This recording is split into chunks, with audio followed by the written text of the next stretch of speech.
Hey guys, so this is something that's kind of been on my mind for a while. So as a business owner, ideally you can continue to grow your business and open multiple locations and go big. Eventually you're the guy riding around in the BMW and sunglasses, stopping by the locations and checking in on the staff. And a lot of people have asked me like, why didn't you scale, man? Why didn't you just hire somebody else or open a couple different locations? And there's a couple reasons for it. So the first is this is based on data I've seen in surveys and stuff from school owners all over the country here in Japan. The average eikaiwa in Japan, like over 70%, they only have about 60 to 100 students. And that sounds awesome. 100 students at my prices would be roughly 7 grand a month I'd be bringing in. I don't have that many. I think at my peak I had roughly just under 70, which is awesome. It was great income. I was doing really well. Although this was before I raised my prices, and I was also doing some university classes on the side. So that was 2018. That was kind of the peak. Where I was like, wow, this is great. Roughly 3.5, 4 years after I opened, which seems to be like the average mark. 3 to 4 years is when things really start to come together. So, and it's a lot of that is just based on the demographics in Japan, the sizes of the cities and the distances people are willing to travel, the population density. It's just for some reason it's harder to get over 100 people, and that's even with so you might have like 2, 3, 4 locations with 70, 60, 80 students, but that's a big operation. For someone starting out small like myself, there's a lot of risk to that, So you think if it took me, say 3.5 years to get to the point where I was covering my expenses and making, so the average salary for an English teacher is about 2,500 bucks, 250,000 yen. So let's say I get to the point where I'm making 3,500 bucks, right? So roughly 350,000 yen a month after expenses, that's a very good salary in Japan. That's like really, really difficult. A lot of doctors don't make that, which is, I know it sounds crazy, but it's true.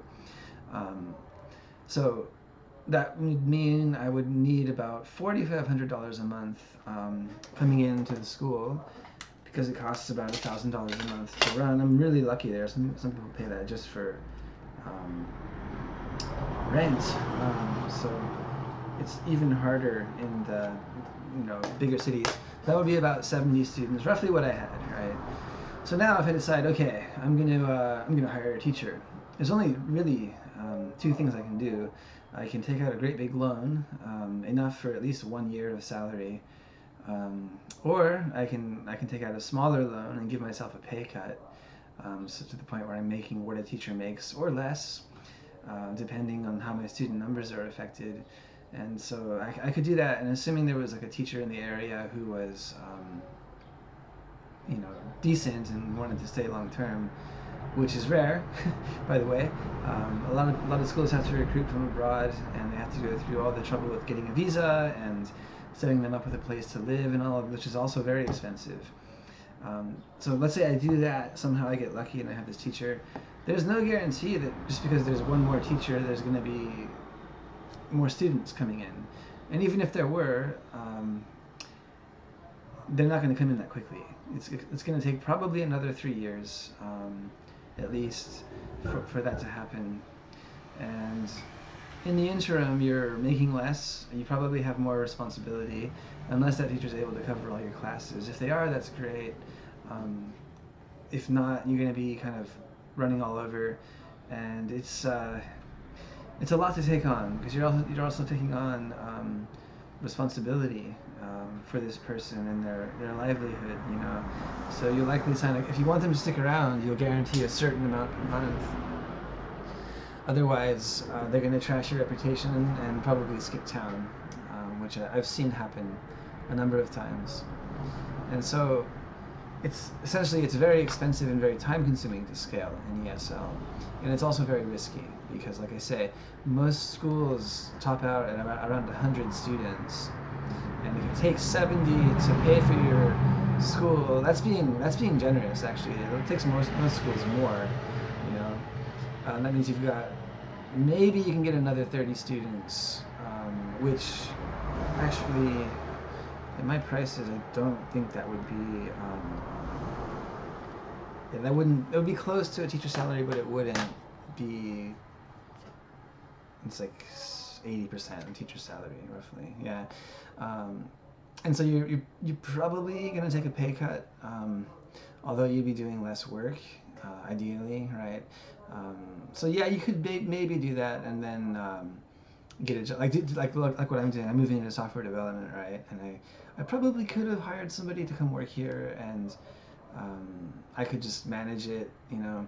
But I don't know. I mean, I thought about it a lot, but it's a lot of responsibility, and you're going to be dealing with parents' phone calls back and forth, and dealing with the teacher, and they're going to eventually reach the point where they're like, well, I'm in my 30s or my 40s and I'm still making this much, and why can't you pay me more? And it's like, well, I can't because there's only so many human beings in the area, so on and so forth. So I just made the personal decision to just like drop shop. You know, I'm going to make some money out of it, a little bit less than half a year's salary for a normal English teacher.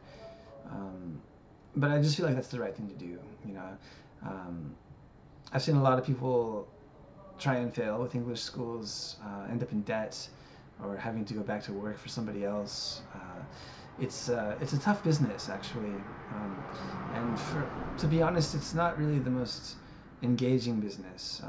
You get to meet a lot of people and work with a lot of kids, which is great because they are a lot of fun, but not much ever changes, and you're not going to become a millionaire doing it. No way. Not these days.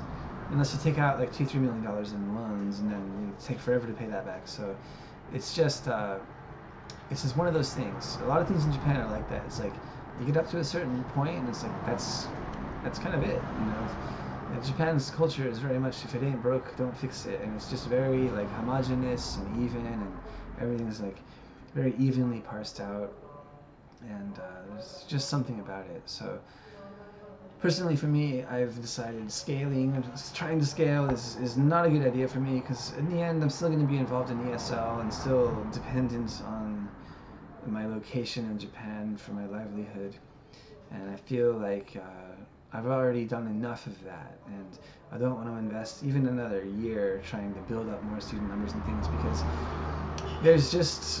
it's just too dicey. Teachers are known for just leaving, being flaky, and then they're very hard to replace, and you're introducing yourself into a world of a lot of like politics and extra headaches and taxes, and it's just at the end of the day, if I could just get a job as a software developer and just do that, 40 hours a week, I'd make twice the money, easy, maybe more, and it would just be a better lifestyle, So that's what I've decided. But to be fair, ESL is not going to disappear from Japan. There's always going to be opportunity to make a living doing it.